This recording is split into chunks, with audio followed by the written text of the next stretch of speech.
ममता का दायित्व। धीरे धीरे कली कर्ज से मुक्त हो गई और उसने पढ़ाई शुरू कर दी। आसपास के रिक्शे वाले और अन्य काम वाले अक्सर कली के सामने पुनर्विवाह का प्रस्ताव रखते, लेकिन कली ने अपना सारा ध्यान अपनी पढ़ाई और नौकरी पर लगा दिया। कृष्ण कली नाम था उसका। प्यार से सब कली ही बुलाते थे। गरीबी के साए में ही आँख खोली थी उसने। कली अपने माता पिता की सबसे बड़ी संतान थी।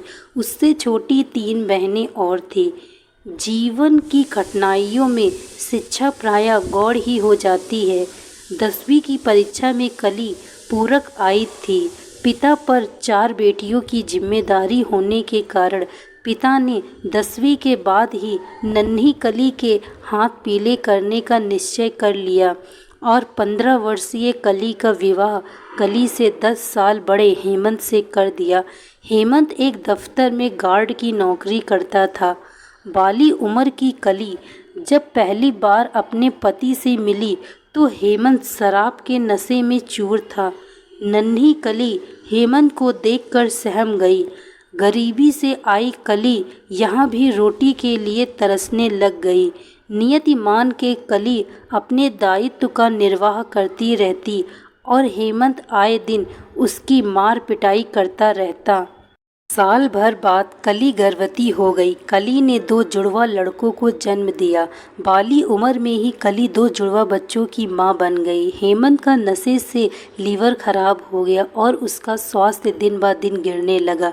जुड़वा बच्चों को देखने के साथ कली अपने पति की भी सेवा करती थी, लेकिन गरीबी के कारण वह इलाज भी नहीं करवा पाई थी।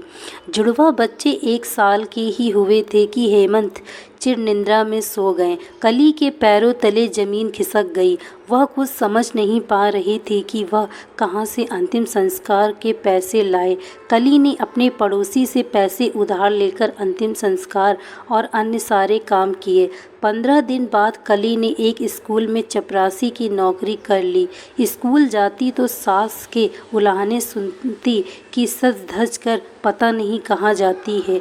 जीवन की पीड़ाओं को झेलते हुए कली ने चुप्पी ही साध ली थी। कुछ समय पश्चात कली ने अपने बच्चों का भी स्कूल में दाखिला करवा दिया। धीरे धीरे कली कर्ज से मुक्त हो गई और उसने पढ़ाई शुरू कर दी। आसपास के रिक्शे वाले और अन्य काम वाले अक्सर कली के सामने पुनर्विवाह का प्रस्ताव रखते, लेकिन कली ने अपना सारा ध्यान अपनी पढ़ाई और नौकरी पर लगा दिया। धीरे धीरे कली ने स्नातक कर लिया। अब कली का एकमात्र उद्देश्य सरकारी नौकरी पाना था। कली दिन रात एक करती और उसने कई प्रतियोगी परीक्षा भी दी। पहले प्रयास में कली को असफलता ही मिली, लेकिन कली ने हिम्मत नहीं हारी। वो दिन भर मेहनत करती और रात में पढ़ाई करती। धीरे धीरे कली की मेहनत रंग लाई और कली को प्रतियोगी परीक्षा में सफलता मिल गई। कली तहसीलदार बन गई। उसके सामने मीडिया की कतार लग गई। कली की इंटरव्यू अखबारों में आने लग गए। कली के लिए पुनर्विवाह के लिए भी एक से एक उच्च पद के लोगों के प्रस्ताव आने लग गए। कली के लिए एक उच्च अधिकारी का विवाह प्रस्ताव आया। कली के मन में कसमकस होने लग गई। जीवन साथी की चाह तो उसे भी थी, लेकिन वह बच्चों का भविष्य सुरक्षित करना चाहती थी। अधिकारी ने कली को 2 दिन का समय दिया था। कली के मन में ममता और स्वयं के जीवन के बीच युद्ध चल रहा था। कली रात भर सो नहीं पाई थी। दूसरे दिन का सूर्य ढल रहा था। इधर कली के जीवन की भी शाम होती नजर आ रही थी। वह ममता और अपने जीवन में फैसला नहीं कर पा रही थी।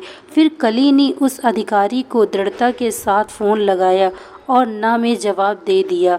उसकी ममता उसके स्वयं के जीवन से जीत गई थी। माँ की ममता ने उसके आँखों के कोरों को गीला कर दिया था। वह विजय महसूस कर रही थी। सोच रही थी, माँ की ममता में तो 100 कली निछावर हैं। अंदर ही अंदर अपने साहस की जीत का जश्न मना रही थी। Thank you so much.